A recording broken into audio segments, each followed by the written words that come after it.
xasida la ak teertu sëriñ bu tedd bi nga xam ne mooy Cheikh Mamadou Mountakha ñu di ko ñaanal mu yàgg fi loolu te wér loolu lépp di ngeen ko mën a am comme niñ ko baaxoo amee di ko ànd ak suñu naataango yi nga xam ne naka jekk ñoom lañ ko baaxoo àndal di santaat suñu borom subhanahu wa taala ci tawfiq bi nga xam ne defal nañu ko liggéey bu tedd bii nga xam ne naka jekk ni ma koy waxee képp koo xam ne jàng na ci histoire sëñ Touba yëg ni Cheikhul Khadim ñu wax la ni nga xam ne noonu la daan dundale koor gi ci njàngum alquran ci njàngum xasida waaye tey jii boo ñëwee fii ci Touba da nga gis Cheikh Mamadou Mountakha mandargaal ko waaye jëmmal ko mooy lu am solo di almasrabu saafi min man baax saafi muy lu am solo waaye niñ ko baaxoo defee xam ngeen ni di dundal koor gi kilifa yu bare bare di àndandoo ñoom it di ñëw di ko ànd ak Cheikh Mamadou Mountakha looloo waral incha allah niñ ko baaxoo defee rek di leen duggal ci biir saal bi di jël kilifa yi waaye di leen duggalit ci yeneen saal bi mbaneen mbaar mi nga xam ni moo nekk ci wet gi di amal li nga xamante ni mooy réaction kilifa yi nga xam ne kenn ku nekk day wane mbégte mi nga xam ne am na ko waaye kenn ku ne day wane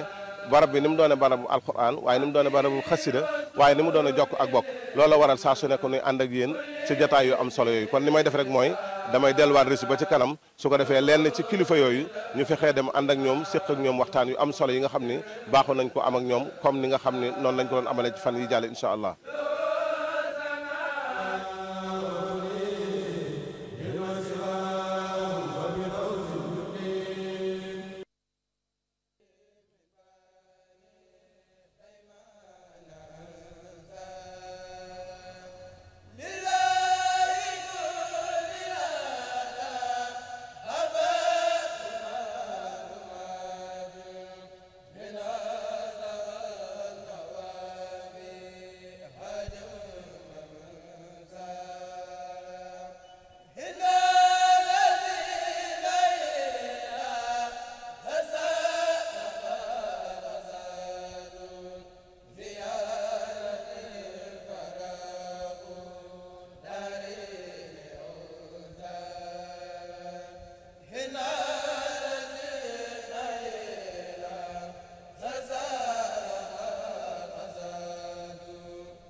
mbokk yi ni ma leen ko waxoon léegi rek xam ngeen ni bés bu nekk dañuy ñëw fii ci salle bi di jël réaction yu am solo yi nga xam ne kilifa yi ñu ngi koy amal fii ci jataay bi tey jii nag ñu dendeek Serigne Cheikh Oumy Mbacké moom Cheikh Mamadou Fadal Serigne Cheikh mu mel ni jataay bi mel na ni bi mu tàmbalee ba léegi yaa ngi koy teewee muy jataay boo xam ne jataay alxuraan la di jataay xasida waaye di jataay boo xam ne jataay jokk ak bokk la boo ñëwee ci jataay bi sëñ Cheikh ana lan ngay yëg ci jataay bi nga xam ni boole na yooyu yëpp ma wax.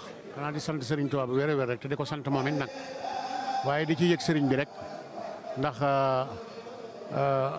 bi jaay ba moom képp ku fi dikk sa xel dana dal ndax da nga xam ne jataay bi Cheikhul Khadim la rawatina nag kilifa gi nga xam ne moo koy def woo ñu ci ñu di ci ñëw waaye ku fi dikk ki ne da nga xam ne liggéey la boo xam ne bu am njariñ la ndax luy jokk ak bokk la luy defar ak bokk la te luy tax nit ñi nawlante la waaw dañuy ñaan nag ci barkeb Cheikhul Khadim ki nga xam ne moo ko koy taxawee muy sëriñ bii nga xam ne tey mooy sëriñ Touba yàlla na ko fi yàlla baax ba lépp loo xam ne nii yéene nañ ko ci moom yàlla def ko te yàlla war na kéemaan ci moom ci ay atam ba lépp loo xam ne naal na ko nu bokk ak moom waaw.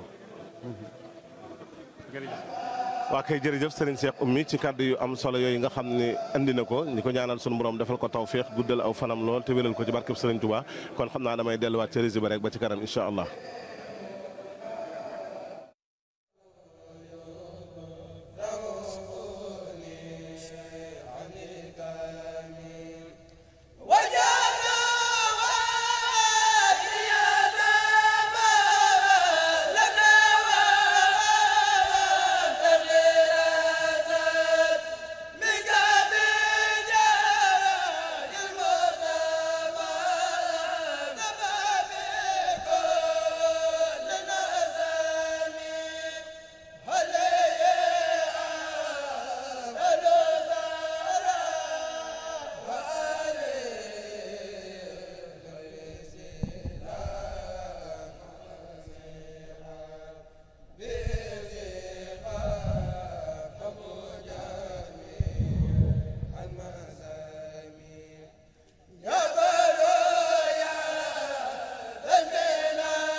jëf mbokk yi nga xam ne yéen a ngi topp jataay bu am solo bi nga xam ne mooy al masrabu saafi min manbai saafi kii ñu taxaw nag mooy sëriñ Abdoulahi Dieng Matlabul Fawzayni di jëwrinu mbooloo mu tedd mi nga xam ni ñoo nekk fële ca réewum Londres ñëw nag ñoom ni ma ko waxee woon daan dund masrabu saafi foofee ñu nekk waaye tey yàlla dogal ñu def mbooloo mu baree bari ñëw ci jataay bi fekke si jataay bu am solo bi sëñ Abdoulah nan ngeen doon dundale foofa jataay bi ak fiit bi ngeen ñëwee ana ban yëg-yëg ngeen ci am.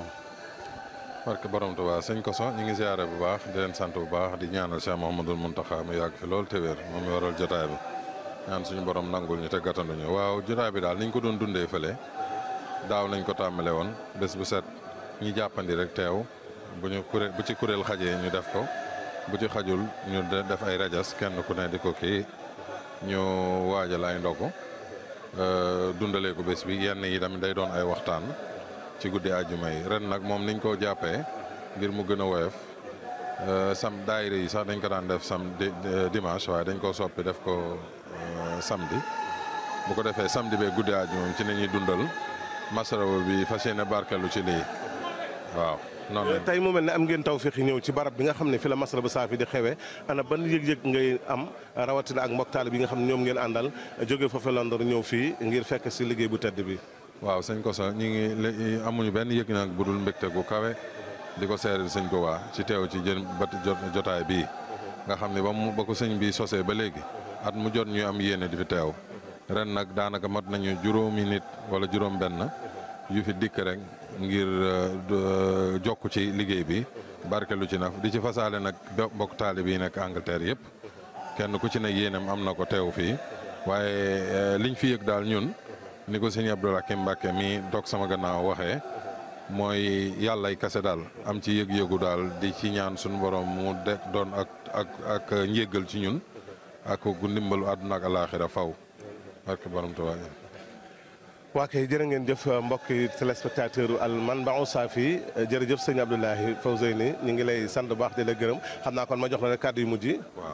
waaw kàddu yi nag du doon lenn lu dul sant Serigne Mountakha ndax lii kat ak yeesal la goo xam ne kilifa yii fi teew ñoom ñëpp di teewlu xasida yi te bërëb bi doon yàllaay kase nga xam boo fi toogee rek di nga yaraat sa bopp waaye di nga dundaat sëñ Tuubaa ci xasida yi noo xam ne moom donte dañ ko daan toog suñu salon yi di ko toog suñu njaboot ba nii ñuy topp di ñu woo téléphone naan ñu gis nañ la ci télé bi kon buñ dikkee fii lii moom dañ naan yàlla na sax ba faw te liñ ciy fas daal ñun ñëpp fas ko ci mooy Cheikh Mouhamadoul Mountakha yàlla na dund ba yéem ñu ñun ñëpp te lépp nag muy ànd ak kàttan te ñii waa daara ji nga xam ne mooy waa Hizbut Tarqiyyah yi mu ko teg seen kii ñu ngi leen di santaat bu baax di leen ñaanal sëñ Tuubaa gàttandu leen te féete leen fépp yéen ñii tamit waa As-Samadiyya di ziar sëñ Abdou Samad nga xam ni moom saa su ne safoo na liggéey Touba London di jokkoog sëñ Fallou Diop démb rek nee na am na jotaay ak moom kon ñu ngi sant bu baax daal jërëjëf sëñ Koso xol bi daa fees.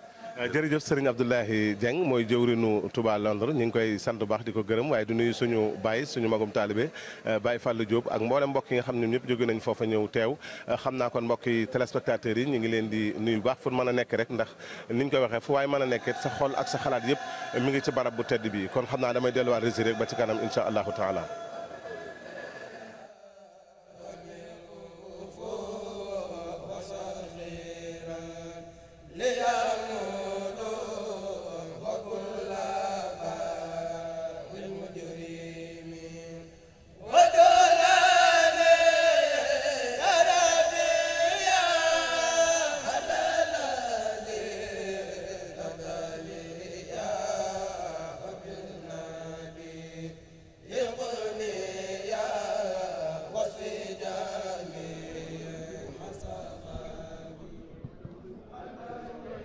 asalaamaaleykum wa rahmatulahi taala wa barakaatu kon ñuy sant bu baax ci jokkoo ngeen jokkoo ñun ci programme bi di almashrabu saafi min al manbai shafi tey nag di ñaar fukki fan ak juróom-ñett ci weeru koor ñu fas yéene ànd ak yéen programme bi nga xam moo taxaw suñu kanam balaa loolu ñuy fàttali ne tey jii ñi nga xam ne ñoo war a jàng ci kanamu sëriñ bi moom mooy kuréelu Nour Daarayni bu Hizbut Tarqiyyah Dakar ci njiital sëriñ Abdou Lahad Faye ñooñu ngeen dégg itam ñuy gàttandu sëriñ bi ci jàng mi mooy kuréelu tasawut sixaar bu Hizbut Tarqiyyah bu Touba ci njiital sëñ Amsatu Mbuub kon ñooy yi nga xam ñoo ay njàng mi tey damay dalal kenn ci ñoom muy sëñ maam di sëñ maam Cheikh Mbaye sëñ maam Cheikh Mbaye moom dana leen jottali programme bi nga xam ne moom la ñu war a jàng ci salle bi su ko defee su noppee danaa jox kàddu gi sëñ Papa Assane Diouf mu andi leen benn bunt ci anglais joxaat tamit maam Samba Diop mu indi leen benn bunt ci arab sëñ Mbaye ba yan xasida ngeen di jàng tey incha allah. salaamaaleykum rahmatulah ñu ngi ziar bu baax mbokk taalibe yi suivre Massawu Safi bi di jàllale programme bi Nour Daarayni bi rek ñu ngi jàng lambi Monsieur Moustapha ak xasida Ramadan daaju si Moustapha si ak waxaani xafiisun daaju wàkk si Masamba ak Matlabu Fawzayni daaju Serigne Joxaane ak Busra Alana daaju Daaru Moxti ak Mada Xabir tamit lisaan sukki daaju Daaru Moxti. maam Cheikh jërëjëf sant nañ la bu baax kon xasida yooyu lañ fa a jàng kon ñuy sant bu baax maam Cheikh di ci des mooy dañuy jox kàddu gi bu gaaw sëñ Papa Assane Diouf mu andi leen benn bunt ci anglais ci xasida yi su noppee ñu jëlaat kàddu gi incha allah.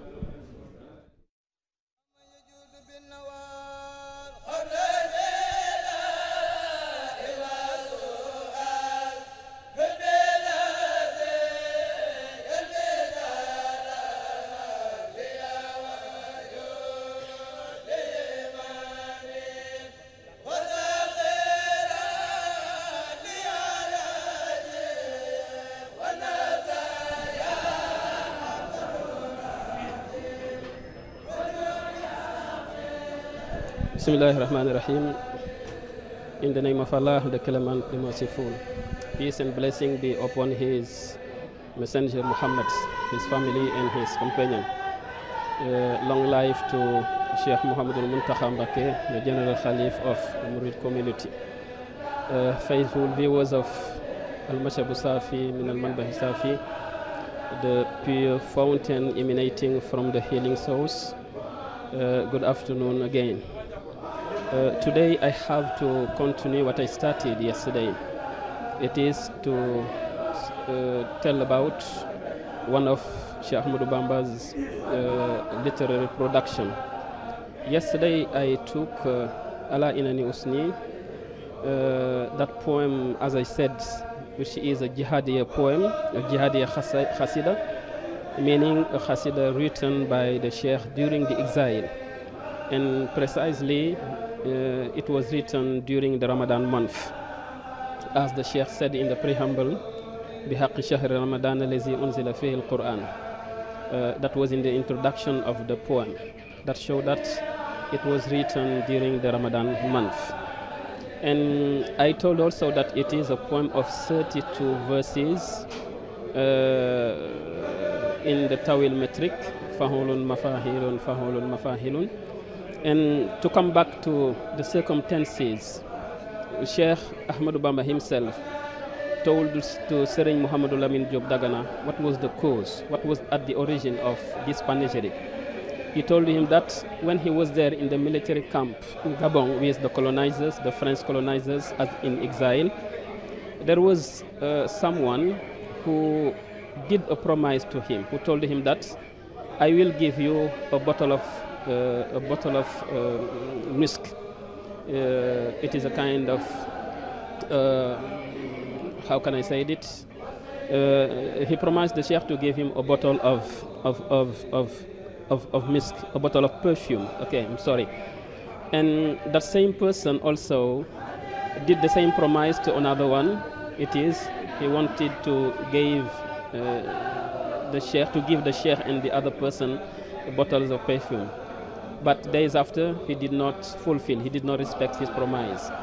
And the Sheikh told Mouhamadou Lamine Diop Dagana that one day I heard that person discussing with the other one he promised the bottle of perfume, that why you don't respect your promise, you promised something but you didn't give me. And the Sheikh said that the two persons were speaking Wolof. And when I hear them speaking Wolof, I automatically thought about my holy lands of Touba in Darussalam. And I had in my heart to return to my people with so many blessings, with so many satisfaction, with so many favors from God.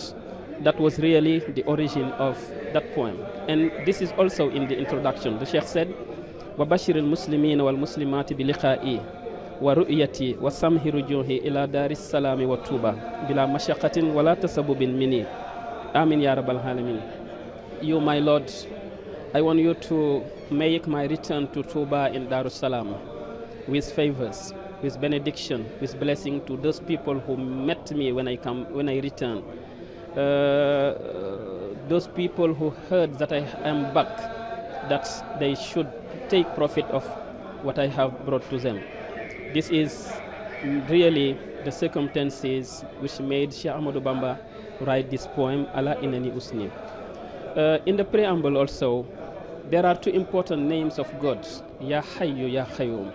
These two names was used by the Prophet Muhammad during the Battle of Badr, because it is said that whenever a Muslim in hardships, in difficulties, called Allah by these two names, surely God will come to assist him. And the Sheikh called our Lord with these two names in that panegyric, Ala Inani Usni. Right at the beginning, there is an important expression, Allah, meaning it is an expression used in Arabic to draw attention, to give information, to show opposition. Ala Inani Usni. The beginning of that poem only showed that Sheikh Ahmadou Bamba was determined to glorify Allah, to express his gratitude to the Lord. That is why if you come to the poem, the first theme is gratitude and submission to Allah. The second one is concentrated on the favors of Allah which was granted to Sheikh Ahmadou Bamba. Despite the isolations, despite the hardships, the Sheikh felt where he was that Allah had given him so many benefits and so many favors for his people. And he was determined, devoted to express that in this poem, Ala Inani Usni. The third theme is Sheikh Ahmadou Bamba's dedication to remain forever slave of God, but servitor of the Prophet Muhammad, peace and blessing be upon him. That is why in the poem we can see the expression Al-Habdul Khadim, slave of Allah, but servitor of the Prophet Muhammad. And the fourth topic in this panegyric was prayers and invocation. Sheikh Ahmadou Bamba has called the Lord here by Ilahi, you my Lord, I'm asking you. And the last one was concentrated on the Holy Quran, which he called Kitabun Hazizun, Kitabun Karimun, Kitabun Majidun, showing how noble, how honorable this book is, the Holy Quran. So globally, this is Ala Inani Usni. And to show all that I'm saying, I'm going only to take 3 verses. Ala Inani Usni, Ala Khayri Munhimi, Wala Ashtaki lil Khalqi min Faqdi Anhumi. I draw your attention that I'm ready to glorify my Lord, the best provider. And never will I complain next to a human being because of lack of any worldly property. I have felt that Allah has given all to me. That is why I'm ready to thank Him.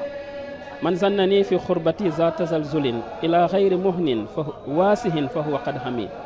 Whoever thinks that because of the isolation I'm going to ask assistance and help from another person except Allah al-wasi, that one is a blind man, because I have no need to ask to a human being apart from my Lord. Lo ashtaki dukhfi wa faqri wa ghurbati wa arju rujuhi hajilan khayru munhimi. It is only Him that I will show my needs, and I intend from Him to give me the possibility to return to my people in Tuba and in Darussalam.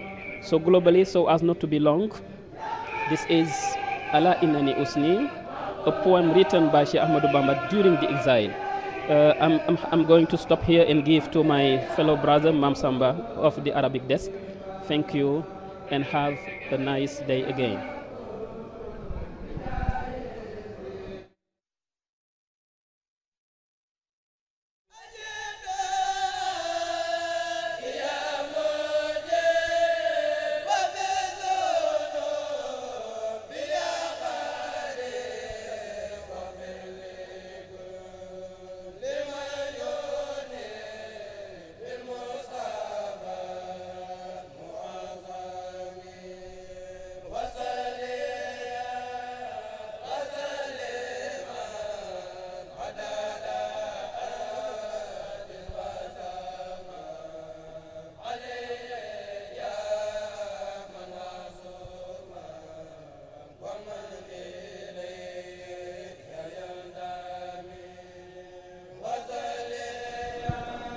أعوذ بالله من الشيطان الرجيم. بسم الله الرحمن الرحيم.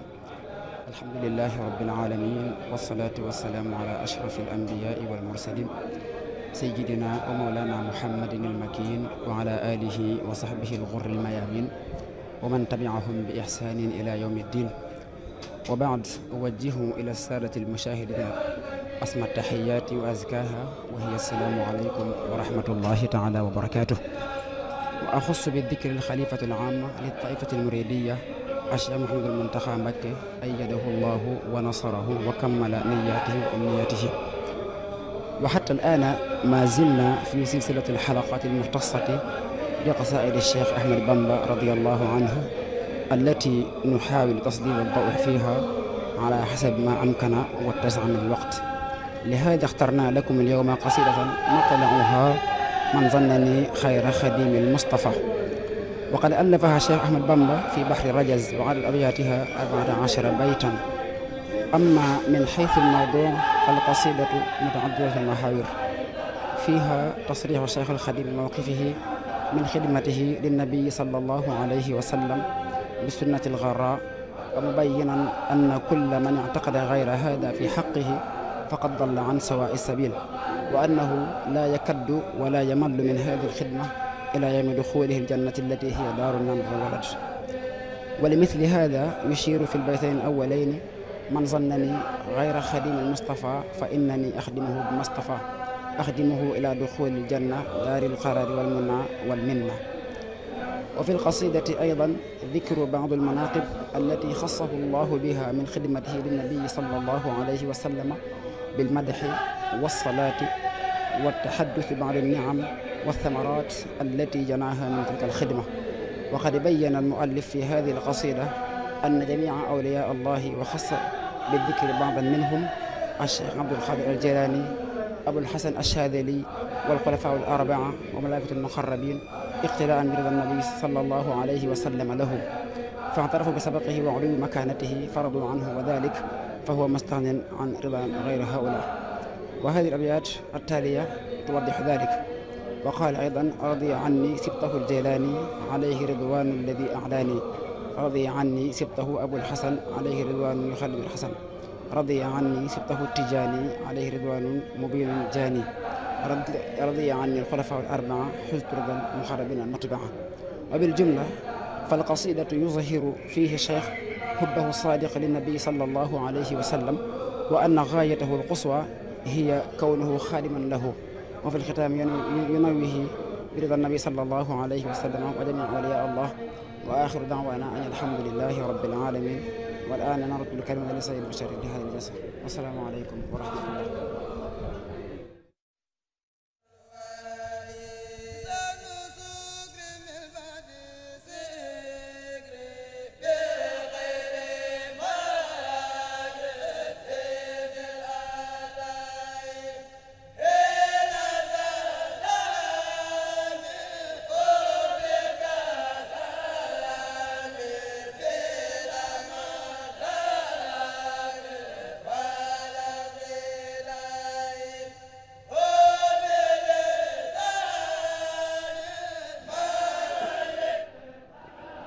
kon ñuy sant bu baax ñi nga xam ne ñoo fi jot a jaar muy sëñ Maam Cheikh Mbaye mi nga xam ne moo ñu jottali programme njàng mi tey jii te waa Nour Daarayni Hizbut-Tarqiyyah Dakar aye ko ci njiital Serigne Abdou Lahad Faye ñi nga xam ne tamit ki nga xam tam moo ci topp di Serigne Pape Assane Diouf jotal nañu ab bunt ci xasida yi ci anglais ñu ko ci sant bu baax ak it Mame Samba Diop mi nga xam ne moo ñu andil bunt ci arab bi kon loolu li ci des mooy xaar ni rek Serigne bi yegg si te dafa mel ne soreetul incha allah ndax li nga xam ne moo ci gën a am solo mooy gàttandu gi ak tamit ànd kook moom ba mu yegg ci saal bi su ko defee njàng mi door a wéy ñuy santaat bu baax ñi nga xam ne ñëpp tamit ñu ngi jàpp ci liggéey bi ngir mu tegu ci yoon yi nga xam moom lañ bëgg lépp rek di ci dabu mbégteem Cheikh Mouhamadou Mountakha Mbacké moom mi nga xam ne moo ñu defal xéwal gu rëy gi dundalaat lii nga xam ne sëriñ bi moom la ko daan def ca njaareem kon moom ngeen gis noonu ci image bi muy yegg si kon dafa mel ne kon desatul dara lu dul xaar mu dugg ci salle bi njàng mën a tàmbali. Donc en ce 28e jour du mois du Net de Ramadan, nous avons vécu en direct, n'est-ce pas, la déclamation de ceux-là qui attendent l'arrivée du khalife, ce khalife qui n'est plus loin. Et vous voyez sur les images que son véhicule s'achemine dans la résidence et son entrée dans la salle signifie le démarrage d'une déclamation qui sera assurée aujourd'hui par le groupe baptisé Nour Daarayni Hizbut-Tarqiyyah de Dakar et dont le maître de chœur s'appelle Serigne Abdou Lahad Faye. Donc c'est le programme qu'on a en cœur de vivre avec vous en ce 28e jour et nous le disons, les jours s'égrènent. Nous le voyons également, plus les choses marchent, plus on voit un khalife radieux, un khalife ravi, n'est-ce pas, de vivre ces moments féeriques, mais également c'est tout à l'honneur de tous les disciples qui eux aussi voient en lui ce pourquoi le cheikh disait du prophète Wal wajhu ma'il ghumami. C'est un visage qui efface l'angoisse et c'est un visage radieux du fait de ce khasaïd distillé, de ce grand rassemblement, et de ce moment où c'est une grande assemblée générale de la communauté, puisque toutes les obédiences, toutes les familles sont bien représentées, ses lieutenants, sa noble famille, les frères condisciples. C'est dire que tout est à l'unisson pour que les choses, n'est-ce pas, marchent sur des merveilles. Nous voyons également, comme toujours, le même protocole. C'est Serigne Youssou et son staff, ceux-là qui l'aident à la tâche pour que le travail puisse marcher comme il se doit. Nous voyons également l'entourage fidèle du khalife Serigne Moussa Nawel et des autres, Serigne Gallas Kalsom. Ils ont été là toujours. Nous voyons également Serigne Moustapha Mbacké, Serigne Khadim Diop, tous ces disciples qui sont toujours à côté de lui et qui accompagnent le khalife dans cette merveilleuse tâche où la recherche est la seule, l'agrément du vénéré chez Ahmadou Bamba. Donc, nous voyons donc à côté de lui le Kourel, ces adolescents qui également rivalisent d'adresse avec les plus anciens et qui s'en donnent à cœur joie au grand bonheur du khalife, au grand bonheur de tous ceux-là qui sont présents. C'est dire donc que tout est mis en branle pour que ce soit une véritable fête. Et il en est ainsi chaque jour. Et il en fut ainsi durant tous ces 27 jours qui ont précédé. Il en sera de même demain, Inch'Allah. Et si d'aventure le croissant lunaire était présent au rendez-vous, ce serait le dernier jour. Évidemment, c'est avec un pincement de cœur que je le dis et que tous les autres l'entendent, parce que véritablement, on a vécu des moments féeriques. Et c'était des moments d'une joie extrême. Nous voyons également ce Moustapha Diatara, l'imam, le conservateur de la mosquée, de la bibliothèque Cheikhoul Khadim, et qui est également là. C'est dire donc que tout le monde est bien présent.